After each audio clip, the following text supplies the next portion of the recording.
After wife's birthday, she cheated on me with my cousin, and my parents demanded that I not ruin their new relationship, so I went and took car I had given her. Now she cry and asks. Amy's 23rd birthday was supposed to be special. We'd been together for a year and a half, and though we'd had our ups and downs, I thought we were solid. I planned the whole evening dinner at her favorite restaurant, drinks with our friends, and a surprise gift, a sleek white sedan she'd been dreaming about. It was a little out of my budget, but I wanted her to feel loved, to know that I was all in. The night started out great. We were surrounded by laughter, music, and everyone we cared about. Somewhere between the cake cutting and the second round of shots, Amy disappeared. I didn't think much of it at first. I figured she was catching up with friends or getting some air. When she came back half an hour later, she was a little flustered, but she shrugged it off and said she ran into an old friend. The party continued and nothing seemed out of place. She hugged me, thanked me for the car, and said it was the best birthday ever. Looking back, that moment feels like the punchline to a cruel joke. The next day, my cousin John called me out of the blue.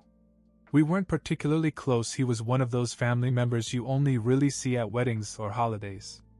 He asked to meet me and said it was urgent. I thought maybe he needed a favor or something, so I agreed. When we met, he didn't waste any time. He confessed right then and there that he and Amy had slept together during the party. He said she came on to him, and he didn't want things to escalate further without me knowing. Like that would make it better. I didn't say a word. I just hit him. Hard. My fist connected with his jaw and he stumbled back, but I didn't care. I told him to stay the hell away from me and walked away. All the way home my mind was racing. How could she do this? At her own birthday party, with me right there? When I got home, she was waiting for me. I don't know how she found out, but she must have known something was wrong. There was screaming, crying, it was chaos. I didn't hold back. Amy, I said, go on without me. You'll probably like it better with John. She just stared at me, tears streaming down her face, but I wasn't done. And you don't deserve the car I gave you. I grabbed my keys, slammed the door, and drove away. The next few days were a blur. I crashed at a buddy's house and ignored Amy's calls and texts. I didn't know what to do. Everything felt surreal, like I was trapped in someone else's nightmare. My cousin and my wife.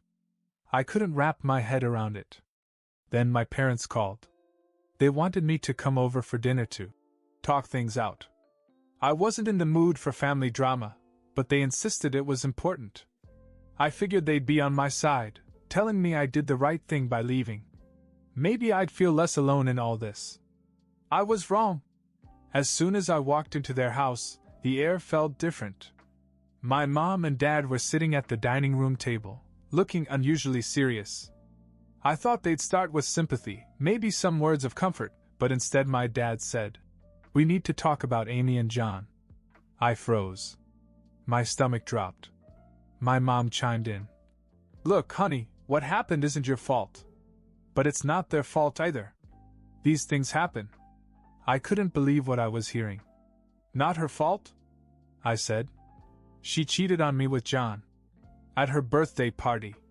What part of that isn't her fault? My dad held up his hand like he was mediating a business meeting. Son, listen. If she did that, it means she has feelings for John. You can't force people to stay where they're not happy. If they want to be together, maybe you should just let them. I stared at her in disbelief. She's my wife. We're not even divorced yet. And you're telling me to let them be? My mother nodded as if this was all perfectly reasonable. You have to give them freedom. It's not like anyone planned this. Feelings are complicated. I couldn't speak. I was in a stupor, like I'd entered some parallel universe where loyalty meant nothing. They kept talking, saying how I shouldn't hold a grudge, how I should move on, and let them figure out their relationship.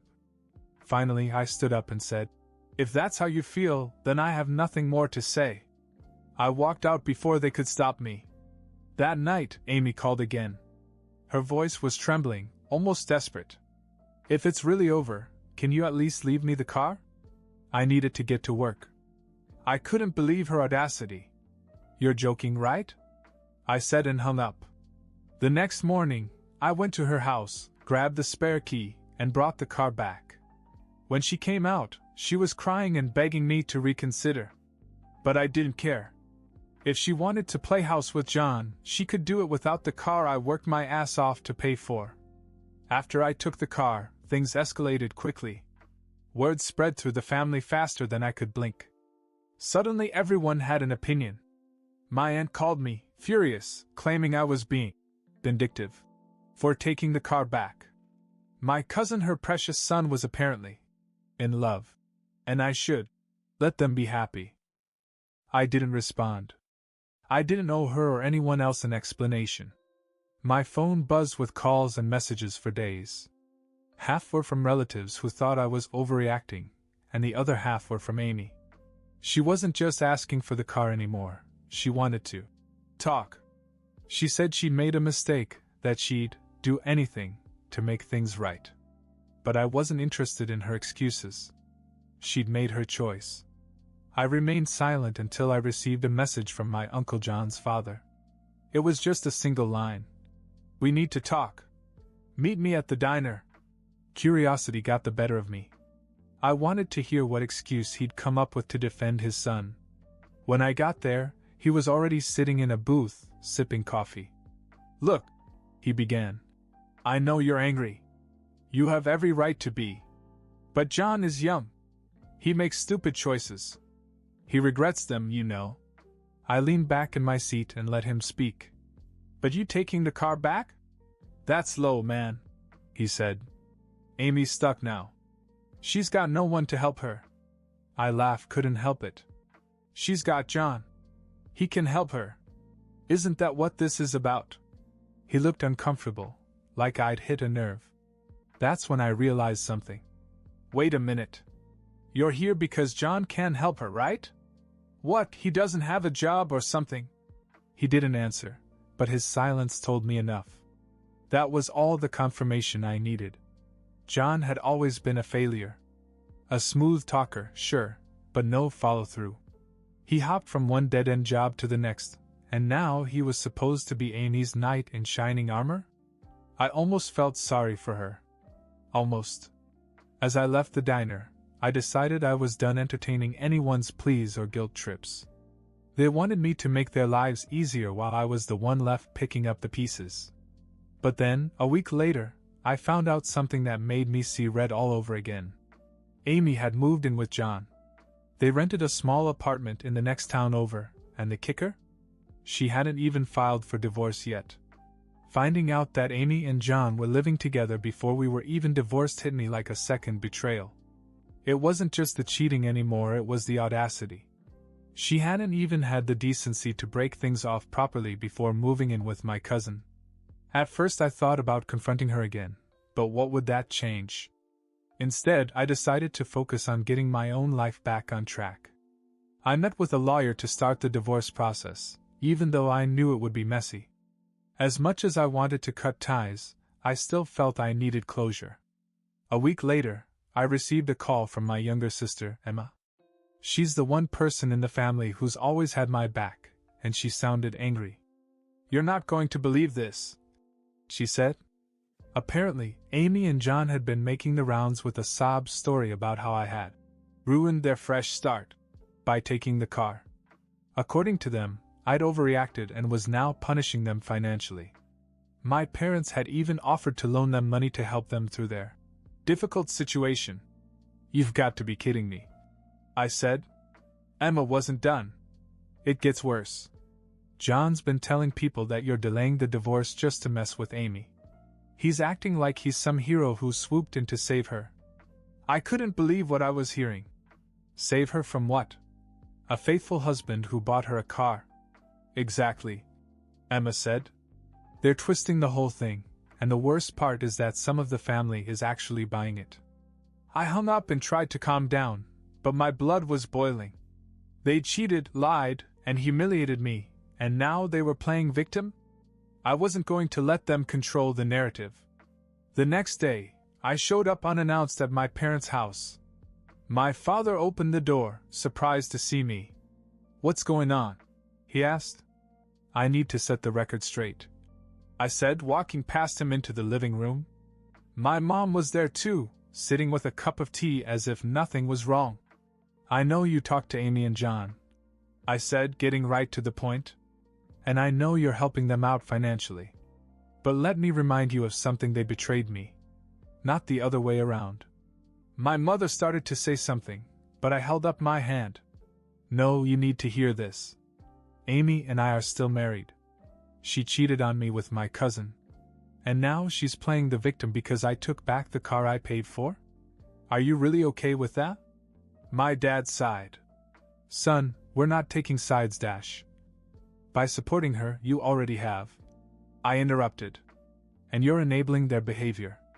They didn't have much to say after that. I left, not caring if I'd burn bridges. Later that night, Amy called again. This time she wasn't crying. Her tone was colder, more calculated. "Why are you making this so hard?" she asked. "If you just sign the papers and let us move on, everyone will be happier." "Funny," I said. "You didn't care about my happiness when you were sneaking around with John." I hung up before she could answer. But that wasn't the end of it. The next day I got a call from a friend who worked at a local auto body shop. "Hey man," he said, "you might want to come down here. I got something to show you." When my buddy called from the garage, I didn't know what to expect. He didn't say much, just that it was about the car. My first thought was that maybe Amy had tried to do something like report it stolen or vandalize it out of spite. When I got there, he led me around to the back of the shop. "You're not going to believe this," he said, pointing to one of the elevators. There, high off the ground, was my car. The one I'd taken back from Amy. "What the hell is it doing here?" I asked. He shrugged. "Some guy brought it in this morning. Said he wanted a full tune-up, but something felt off." He seemed nervous. "What did he look like?" I asked, though I already had a sinking feeling in my gut. He hesitated. "Tall, kind of scruffy, dark hair. Looked like a younger version of you, really." "John!" I clenched my fists, barely able to contain my anger. "He brought my car here?" "Yeah, but here's the kicker," my friend said with a grin. He reached into his pocket and pulled out a spare key. "I checked the system, your name is still on the title. He hasn't even bothered to change it. Legally, it's still yours." I stared at the car, my mind racing. John must have had Amy convince him they could use it temporarily or something, thinking I wouldn't find out. It wasn't just disrespect, it was pure stupidity. "What are you going to do?" my friend asked. I didn't have to think twice. "Bring it down. I'll take it." He grinned and lowered the elevator. 10 minutes later, I was driving away in my car, feeling a mixture of satisfaction and anger. Of course, it didn't take long for the fallout to begin. Amy called me first, but I ignored her. Then came a series of texts from John, all full of profanity and threats. "You had no right to take it. This is harassment, man.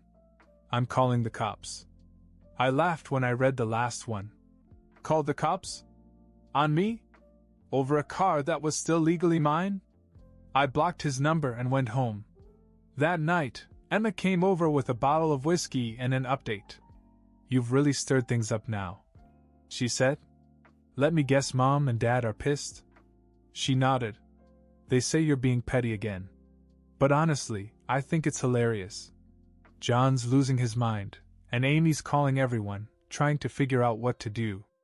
I poured us both a drink, feeling a rare moment of relief. "Good," I said. "Let her deal with it. I'm done cleaning up their mess." But just when I thought I could finally put this behind me, Emma hit me with another bombshell. "I wasn't sure if I should tell you this," she said carefully, "but you should know. Amy's been trying to meet with a lawyer. Not for divorce. She's asking for alimony." I froze. Alimony? She's the one who cheated. Why the hell would she think she's entitled to anything? Emma shrugged. "She's probably desperate. John can't support her, and now she's scrambling." Hearing that brought back all the anger I'd been trying to bury. Amy wanted to cheat, lie, and humiliate me, and now she thought she could take money from me? Not a chance. I wasn't going to let her win, but I had a feeling this was just the beginning of another battle. The idea of Amy going after alimony was almost laughable almost. I knew the system could be messy, and if she managed to spin some sob story, I'd end up in court trying to prove I wasn't the bad guy.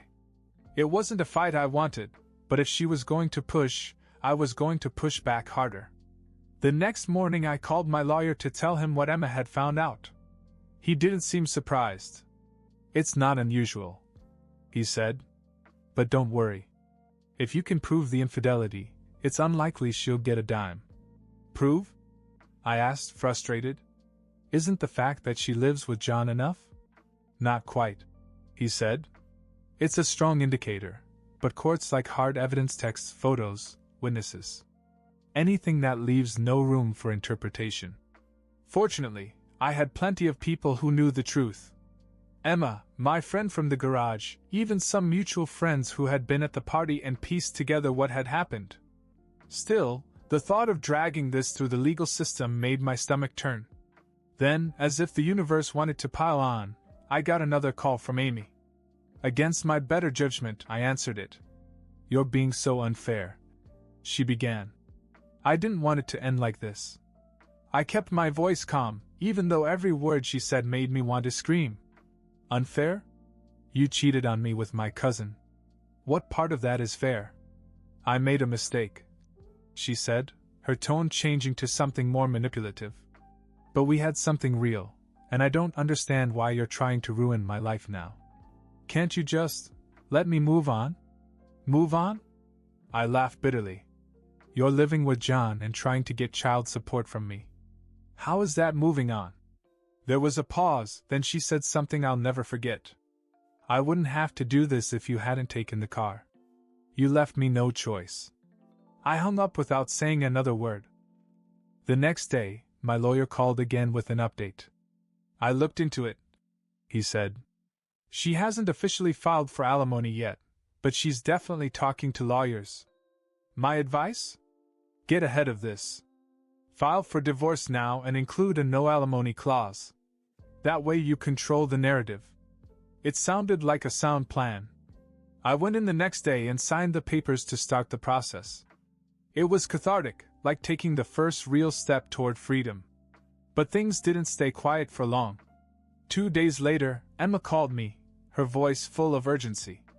"You're not going to believe this. Amy and John showed up at Mom and Dad's house. They're trying to get them to testify against you in the divorce." I couldn't even speak for a moment. Testify against me? What could they possibly say? "Who knows?" she said. "But they'll tell Mom and Dad that you're being vindictive, that you're dragging this out just to punish them."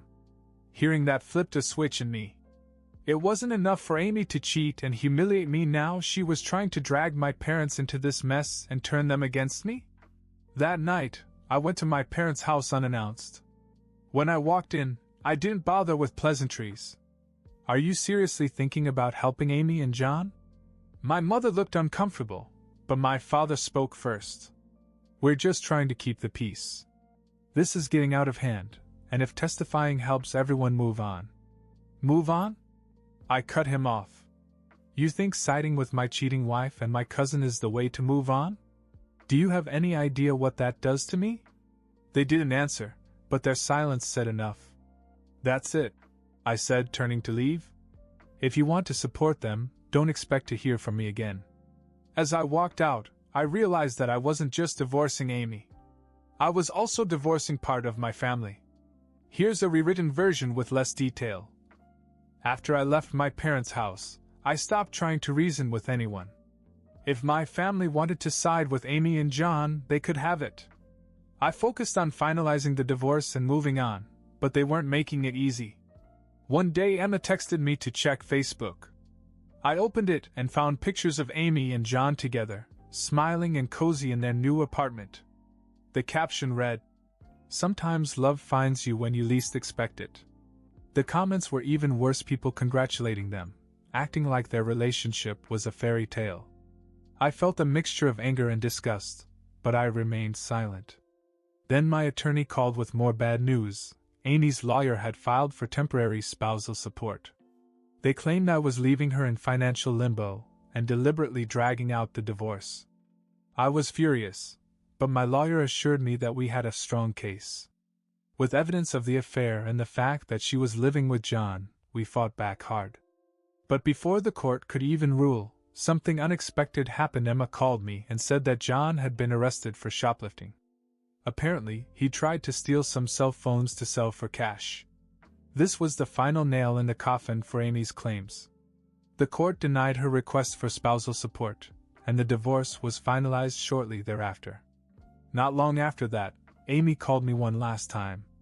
She said she'd made a mistake, that John wasn't who she thought he was, and that she still loved me. I didn't even let her finish. "You made your choice, Amy," I said. "Now live with it." That was the last time we ever spoke. I heard through the family that she and John had broken up, but I didn't care anymore. The chapter was finally closed, and I could move on with my life.